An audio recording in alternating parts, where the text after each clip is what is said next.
Let's now discuss a problem on the directional derivative.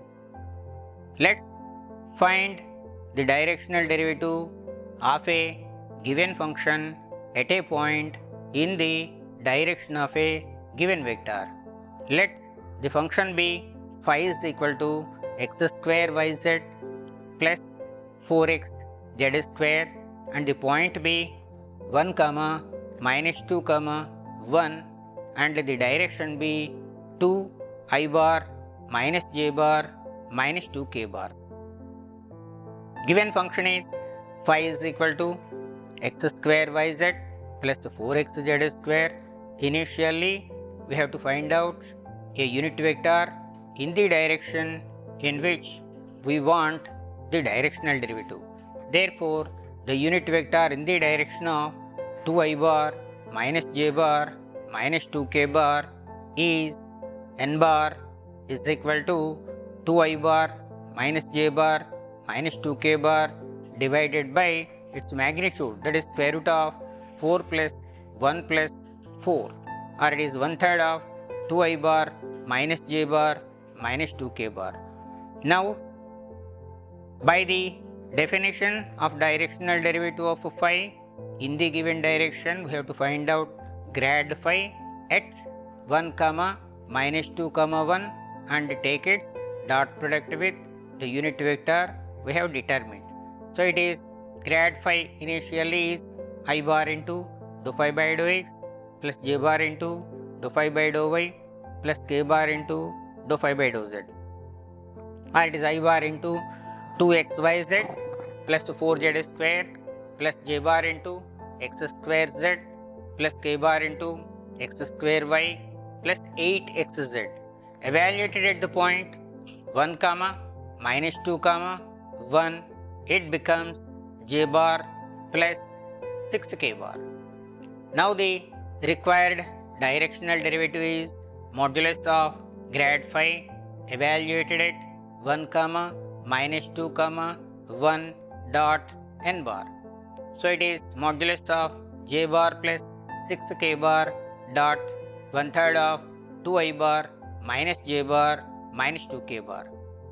We know how to find out dot product of two vectors so that we get the quantity as magnitude of minus 13 by 3 or 13 by 3 unit is the directional derivative.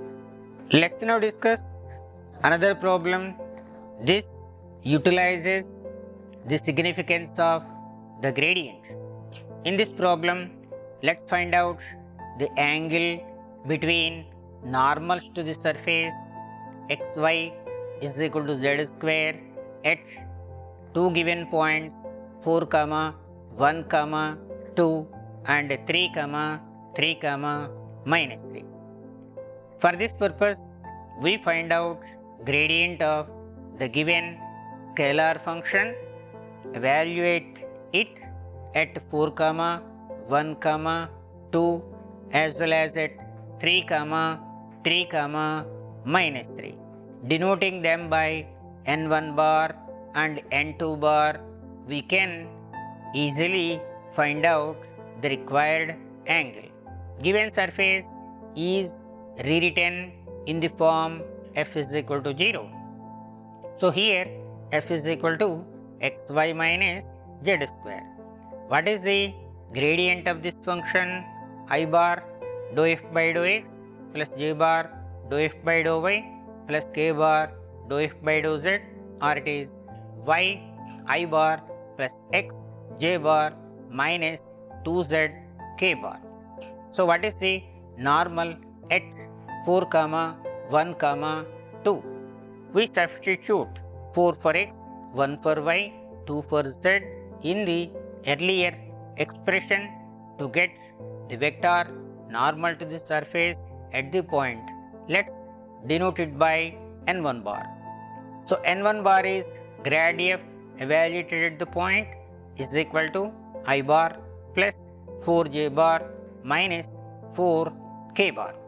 Similarly, normal to the surface at the point 3 comma 3 comma minus 3 is obtained by substituting 3 for x, 3 for y, and minus 3 for z in the earlier expression for grad f. This normal let's denote by n2 bar. n2 bar is 3i bar plus 3j bar plus 6k bar. We know that dot product of two vectors is equal to magnitude of the first vector into magnitude of the second vector multiplied by cosine of the angle between the two.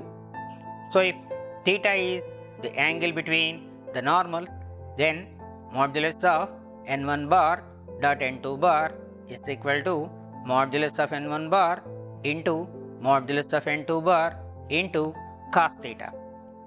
Dot product of two vectors, how do we determine? We just multiply the corresponding components and add. We can as well note that modulus of n1 bar dot n2 bar is equal to 1 into 3 plus 4 into 3 minus 4 into 6, or modulus of 3 plus 12 minus 24. What is modulus of n1 bar?